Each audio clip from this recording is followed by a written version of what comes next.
Hello friends, I am Murali from सिमेज college and आज की इस वीडियो में मैं बात करने जा रहा हूँ लिनक्स के नेक्स्ट फाइल सिस्टम XFS के बारे में। ठीक है।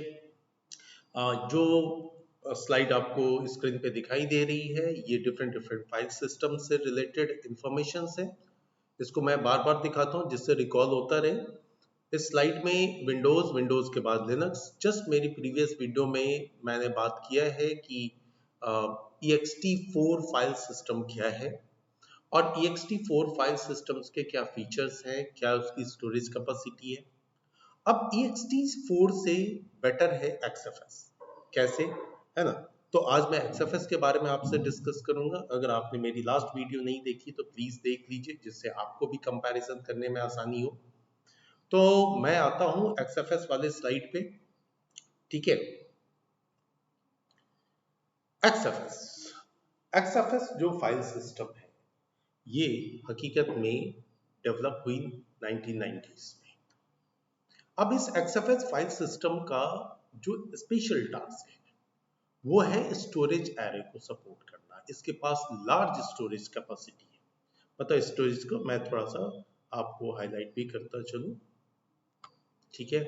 नाउ फाइन, ये 90s का ही फाइल सिस्टम है।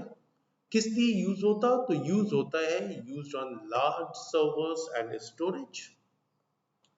वैसे भी लिनक्स एक ऐसा ऑपरेटिंग सिस्टम है जिसका मोस्ट ऑफ यूटिलाइजेशन जो है वो सर्वर लेवल पे होता है। तो जैसे हम सर्वर लेवल की बात करते हैं तो सर्वर यानी कि हाई कॉन्फ़िगरेशन मशीन्स जो मल्टीपल क्लाइंट मशीन्स को सर्विस प्रोवाइड कर सके। और जब वो सर्विस प्रोवाइड करेगी तो उसके पास डेटा भी स्टोर होंगे, तो स्टोरेज भी उसको हेवी चाहिए। तो मैटर आता है कि एक heavy server and heavy storage कहने का मतलब कि अगर आपने ह्यूज अमाउंट में डेटा स्टोर करना है तो इसे मैनेज करने के लिए प्रॉपर फाइल सिस्टम भी होना चाहिए। अब जो XFS फाइल सिस्टम में है वो इसमें क्या खास बातें हैं? सबसे पहली चीज मेटा डेटा जर्नलिंग। ये दो बातें हैं। ठीक है। तो लास्ट भी मैंने वीडियो में मेटा डेटा और जर्नलिंग को डिस्कस किया है। वंस अगेन छोटे से पार्ट में कि मेटा डेटा क्या होता है, जैसा मैंने बताया है लास्ट वीडियो में कि मेटा डेटा जो है वो आ, ये इंफॉर्मेशन मत रखता है कि आपके डेटा की एक्स्ट्रा इंफॉर्मेशंस क्या है, यानी एट्रीब्यूट्स क्या है, लाइक मॉडिफिकेशन डेट, टाइम, कब क्रिएट हुई एंड अब उसका साइज क्या है, उसके ऊपर में किस तरह के परमिशंस लगे, डिफरेंट चीजें। और साथ में ये जो मेटा डेटा है इस मेटा डेटा की के साथ में जर्नलिंग टर्म है। जर्नलिंग जो कि ये समझाएगा कि आपका डेटा कहाँ पे स्टोर हो रहा है। यानी कि उस ट्रैक एंड सेक्टर्स में जो डेटा स्टोर होता है तो वो स्टोरेज का लोकेशन भी फाइंड आउट करके दे आपको, जिससे आपको डेटा को पुट करने में यानी कि राइट करने में या राइट किए हुए डेटा को फेच करके रीड करने में, एक्सेस करने में आसानी। ठीक है। चलिए, यहां तक तो सिमिलर लग रहा है। एक बात समझ में आ रही है कि लार्ज स्टोरेज को सपोर्ट करता है, लार्ज सर्वर को सपोर्ट करता है। कैसे? अब ग्रेजुअली हम बढ़ते हैं नेक्स्ट पॉइंट पे। जो नेक्स्ट पॉइंट बता रही है scalable and fast repair utilities. Obvious सी बात है, अगर आप क्रूशियल डेटा मैनेज कर रहे हैं, उसके लिए आप ह्यूज स्टोरेज यूज कर रहे हैं, तो आपके फाइल सिस्टम में ये कैपेसिटी होनी चाहिए कि स्केलेबल हो, उसे आसानी से आप बढ़ा सकें, घटा सकें। और साथ में रिपेयर फैसिलिटी भी हो। इन केस कोई डेटा क्रैश होने वाली हो, उसको इमीडिएट सेव कर लेना, हाँ, या डेटा को रिपेयर करके फाइनली ओपन कर देना। तो क्विक रिपेयर फैसिलिटी है इसमें। फाइन। उसके बाद कोटा की भी जर्नलिंग अवेलेबल है इसमें, है ना? अब जर्नलिंग हर जगह पे टर्म यूज हो रही है। कोटा को मैंने लास्ट अपने वीडियो में भी समझाया है। कोटा क्या है? कोटा को इन शॉर्ट अगर बोलूं तो स्टोरेज मीडिया के ऊपर किसी यूजर को के लिए लिमिटेशन सेट करना कि वो इस स्टोरेज का कितना हिस्सा यूज कर सकता है या कितना स्टोरेज यूज कर सकता है। फॉर एग्जांपल, मेरी 1 TB के स्टोरेज है, उसमें से एक पर्टिकुलर यूजर जो है 5 GB यूटिलाइज कर सकता, 50 GB यूटिलाइज कर सकता, कितना यूटिलाइज कर सकता है। और जो यूटिलाइजेशन होगी उसकी भी एक जर्नलिंग यानी उसकी भी एक रिपोर्ट फाइल बननी चाहिए। जैसे मेटा डेटा की भी रिपोर्ट फाइल बन रही है, कोटा की भी रिपोर्ट फाइल बन रही है।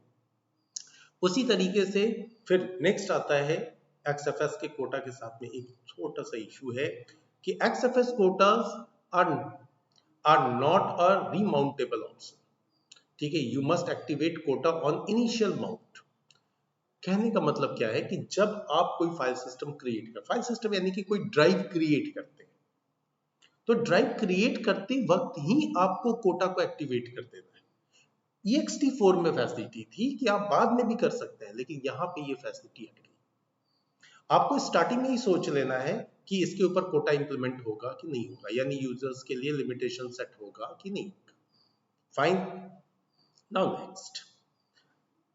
अब जहां ext4 महज 50 TB का स्टोरेज सपोर्ट करता था, यानी सिंगल ड्राइव सपोर्ट करता था, वहीं पे ये 1024 TB तक सपोर्ट कर सकता है, या सीधे सीधे कह सकते हैं कि 1 TB सपोर्ट कर सकता है ना।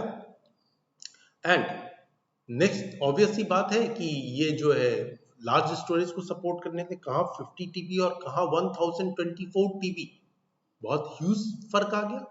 तो ये बात जो ऊपर हमने डिस्कस की कि ये सही है कि भैया स्टोरेज एरे को ये सपोर्ट करेगा, ये वाली point. Fine, now next point आती है कि ability to support large number of concurrent operations. अगर एक साथ बहुत सारे प्रोसेसेस एग्जीक्यूट कर रहे हैं, या फिर आपके स्टोरेज से multiple users at a time data को एक्सेस कर रहे हैं, तो उसे भी ये सपोर्ट करता है। नेक्स्ट थिंग आती है B-tree indexing for scalability of free space management. B-tree, it's a part of data structure.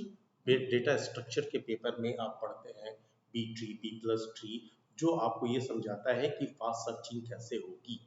तो यहाँ पे B-tree indexing यूज हो रही है, जो for scalability of free space management, जो आपके स्टोरेज मीडिया पे फ्री स्पेस रह गए हैं उसके मैनेजमेंट के लिए।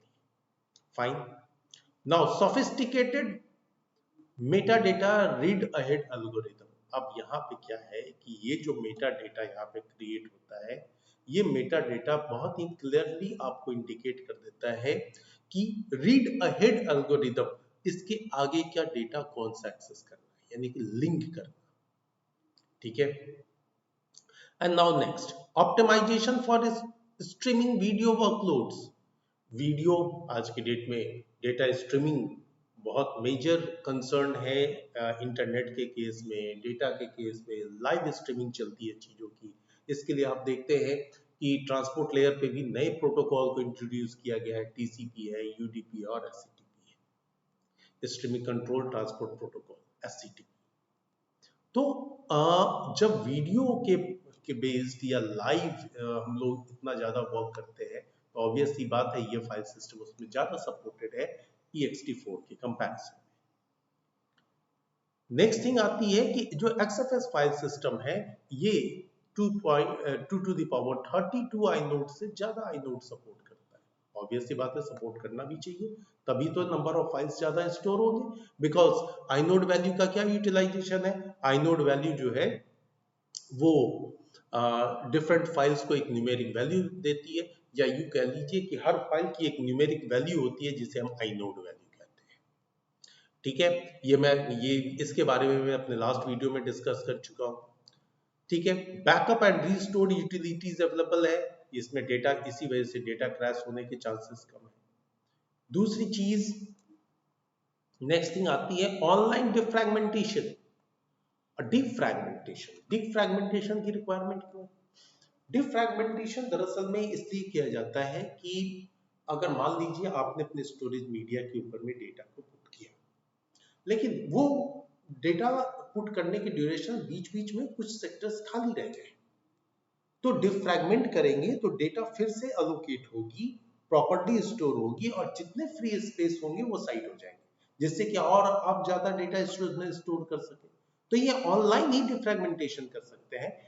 अब कहने का मतलब है कि आपको अनमाउंट करने की जरूरत नहीं। अनमाउंट मींस लिनक्स में कोई भी ड्राइव आप क्रिएट करें उसे माउंट करना होता है, एक माउंट पॉइंट उसका डिफाइन करना पड़ता है। बट आपका माउंटेड है ड्राइव, उसी में ही आप डिफ्रैगमेंटेशन चला सकते हैं। ऐसा नहीं उसे पहले अनमाउंट करो फिर डिफ्रैगमेंटेशन रन करो। ठीक है। Now online file system growing, आप ऑनलाइन ही कर सकते हैं। Running hard drive, running partition के स्टोरेज स्पेस को आप इंक्रीज कर सकते हैं ऑनलाइन, उसके लिए भी अनमाउंट करने की जरूरत नहीं है। Fine. Now, the last one, XFS has no utility to reduce the size of file system. ये ड्रॉबैक है। आप इंक्रीज तो कर सकते हैं, हाँ ऑनलाइन ही आप अपने स्टोरेज स्पेस को बढ़ा लीजिए किसी ड्राइव, बट डिक्रीज नहीं कर सकते हैं, रिड्यूस नहीं कर सकते हैं। ठीक है। बट ओवरऑल ऐसे कुछ रिस्ट्रिक्शंस होने के बावजूद इसकी जो सबसे खास बात है कि ये डेटा को मतलब यूज स्टोरेज पे डेटा को इजीली मैनेज कर सकता है। इस वजह से XFS फाइल सिस्टम्स सर्वर के केस में ज्यादा यूटिलाइज होते हैं। सो ये थी आपकी दूसरी फाइल सिस्टम XFS, लिनक्स की ये फाइल सिस्टम। एंड मैं अपनी नेक्स्ट वीडियो में फिर बात करूंगा एक और फाइल सिस्टम जिसे कहते हैं LFS। LFS is a very popular file system, तो मैं अपनी नेक्स्ट वीडियो में LFS के बारे में। So thank you very much. Please watch my all videos carefully. You will clearly understand what is the file system, what are different types of file system. So thank you. Thanks for today.